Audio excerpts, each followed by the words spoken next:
Because it's not about right or left. It's about right and wrong. The Walt Bonetti radio program on WGSO 990 AM.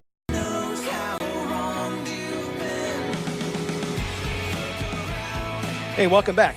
We are broadcasting live from the original Italian Pie of Kenner, 3600 Williams Boulevard, just a little bit north of West Esplanade. Stop by and see us and have some great lunch, great food. I was talking with the mayor during the break, and he stopped here the other night and had a meatball wrap. That's right. And, That's right. and like me, I mean, he eats it twice. I mean, it's so much, and the portions are so big. So stop by and eat lunch and say hello. Before the break, we were talking about the possible move of City Hall and consolidating, and obviously consolidating is a great idea. But how much is all of this going to cost taxpayers? I mean, whether it's to move to the Esplanade Mall or the Pavilion or someplace else, the costs have to be huge. I mean, and we're evaluating that right now. That's why I said nothing's written in stone. We are looking at what we pay in insurances a year. We're looking at what we pay in utilities a year. All these different buildings being under one roof. We're looking at the cost savings. So far, I can tell you right now, it's more of a pro on savings than costing us more. So I'm not ready to go into detail on that yet because we have our internal auditor looking at those numbers. We have obviously our legal department. My CEO has reached out in very good conversation with a number of places on where we're going with that. Before we make any type of a move, physically a move, we will put it out to the public and let the public know what we're doing. This won't be done quietly. This will be done very, very publicly like we've done everything else. But such a major thing that could draw some criticism, you know that it's going to draw some criticism. But we have to explain to the public why we're doing it. Besides, it's best for the establishment we go to, the property we go to. It's also best for the taxpayer. I do feel as we go on through this, you're going to see that it is a benefit to the taxpayer. Yeah, I don't think people realize, unless they do business with the city, how many different locations you're in. And I was at the Department of Parks and Recreation the other day, turning in our public gathering permit for the next Cleanup Kenner Day next month. And it's in one location, and City Hall's in another, and there are 3 buildings at City Hall. And there were offices, I don't know if there's still offices in Rivertown. Right. It's just so spread out.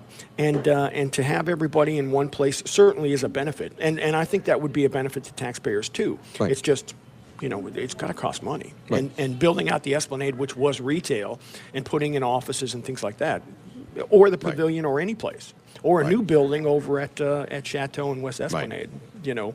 It's all got to cost money. It's got to come from somewhere. Right. And is there a difference in your mind? Do you know if there's a difference in the cost between the Esplanade Mall and the Pavilion and the other side? What we're seeing so far is that the better deal would be the Esplanade Mall. Most of those buildings and places are more finished on the inside than what some of the other places are. And I don't want to knock anybody, but some have been left unattended for quite a number of years. Right. I came in and addressed the Pavilion very, very quickly. It needs to be better, but they have shown an improvement, and I got to take up for those guys in New Jersey. They have shown an improvement with painting the outside of the building, doing some landscaping. They have a lot more to do, but it is different today than what it was in the past. Now, when you get into the interior, we've got to clean up some other areas in there. So it would be more costly for the taxpayers, which is more costly for us, going to the taxpayers, if we went to some other buildings besides the Esplanade Mall. And the Esplanade Mall is obviously bigger than the Pavilion. It's bigger. They would have to add on more to the Pavilion to even just house City Hall. Exactly. It's Pavilion's pretty big. I mean, when you go into there and if you're looking at the movie theater area, it's pretty deep. You realize you got, I don't know, it was 8 theaters in there, and there's a second floor, so it was pretty deep. It doesn't look as big as what you think, and then you had the whole strip going down, where you'd have actually almost like a retail City Hall, where you just walk in and do that.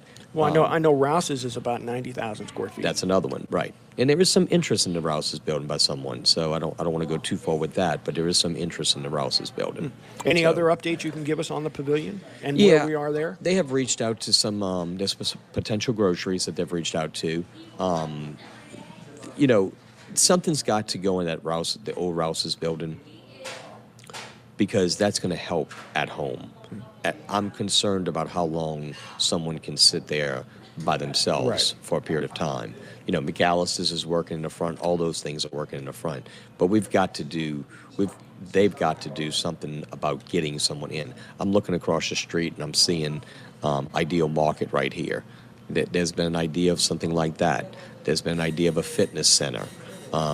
Different things. And then you go from the Ideal Market sales tax to the fitness center, not much sales tax.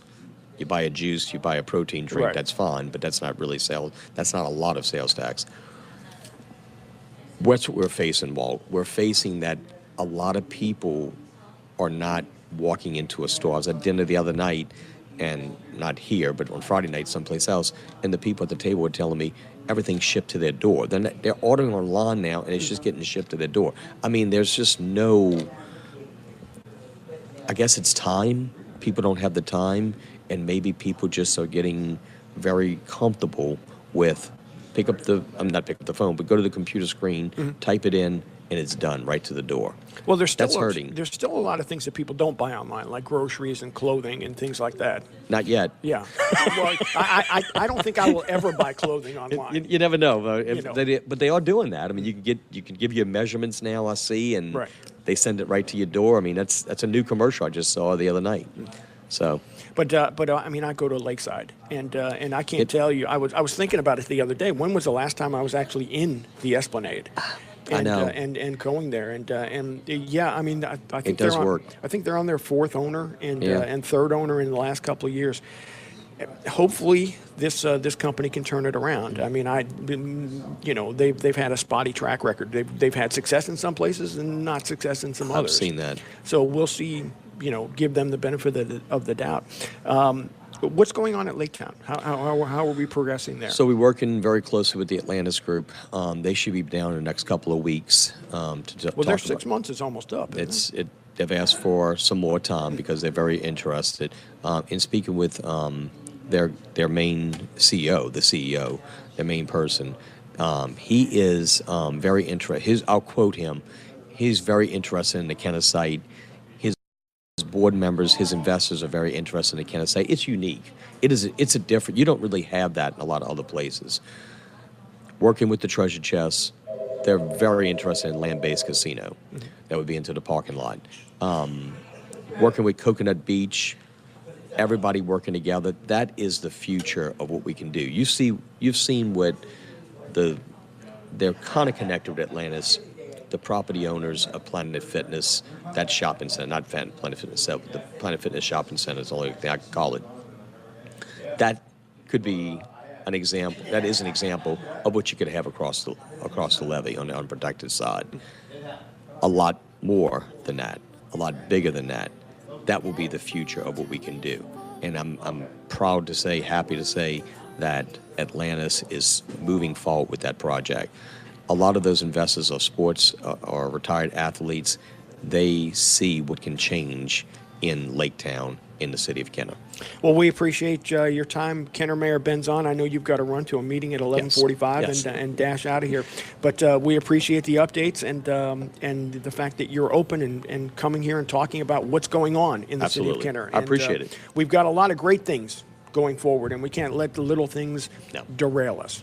And keep moving forward. We are broadcasting live from the original Italian Pie of Kenner, 3600 Williams Boulevard, just a little bit north of West Esplanade. Stop by and see us and say hello. Going to take a quick break for the news, but the Walt Benetti radio program will continue on WGSO 990 AM, WGSO.com, and the TuneIn radio app. Louisiana Radio